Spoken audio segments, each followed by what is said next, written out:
আপনি কি জানেন রাজবাড়ী জেলার পাংশার সাবেক নারায়ণপুর এলাকায় একসময় দাঁড়িয়েছিল এক রহস্যময় নীলকুঠির। সময়ের সাথে সাথে এই নীলকুঠির ধ্বংস হয়ে গেছে, এমনকি বলা হয় এটি আস্তে আস্তে মাটির নিচে দেবে গেছে। আজ আমরা সেটিই দেখতে যাচ্ছি। ব্রিটিশ আমলে এখানে স্থাপিত হয়েছিল নীলকুঠি। ব্রিটিশরা নীল চাষিদের জন্য এই ধরনের কুঠি তৈরি করত, যেখানে স্থানীয় কৃষকদের জোরপূর্বক নীল চাষ করানো হতো। এই শোষণের বিরুদ্ধেই একসময় বাংলার মাটি গর্জে ওঠে, ঘটে নীল বিদ্রোহ। আজও এই এলাকায় চাষাবাদের সময় কৃষকদের হাতের কাছে উঠে আসে শত বছরের পুরনো ইট। অনেকে বলেন কালের বিবর্তনে এই নীলকুঠি ধীরে ধীরে মাটির নিচে হারিয়ে গেছে। ইতিহাস থেকে জানা যায় একসময় বিশাল এই নীলকুঠিতে ব্রিটিশ সাহেবদের বসবাস ছিল, কিন্তু এখন সেখানে ছড়িয়ে ছিটে থাকা কিছু ইট আর ধ্বংসাবশেষই কেবল সাক্ষ্য দেয় একসময় এই জায়গার বুকে দুঃসহ ইতিহাসের ছাপ ছিল।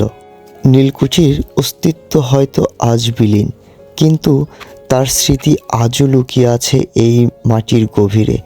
চাষিদের হাতের মুঠোয় উঠে আসা প্রতিটি ইট যেন আমাদের মনে করিয়ে দেয় সেই শোষণ আর বিদ্রোহের দিনগুলোর কথা। স্থানীয় কৃষকদের মুখে শোনা যায় এই এলাকার মাঝে মধ্যে দেখা মেলে অদ্ভুত আকৃতির বিশাল সাপের। সাধারণ সাপের মতো নয়, এদের শরীর অনেক মোটা, অনেক দীর্ঘ, মনে হয় যেন শত বছরের পুরনো। কেউ কেউ বলেন নীলকুঠিরের ধ্বংসস্তূপের নিচেই লুকিয়ে আছে এদের বাসস্থান।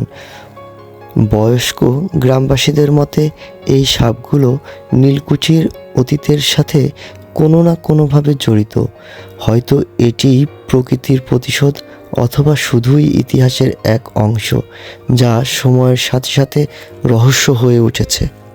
আপনারা চাইলে এই রহস্যময় স্থানটি পরিদর্শন করতে পারেন। কে কে আজই প্রথম এই স্থানটি সম্পর্কে জানলেন জানাবেন কমেন্ট সেকশনে। ভিডিওটি ভালো লাগলে শেয়ার করতে ভুলবেন না। আজ তাহলে এ পর্যন্তই, দেখা হবে অন্য কোনো ভিডিওতে। ভালো থাকবেন সবাই। আল্লাহ হাফেজ। আসসালামু আলাইকুম।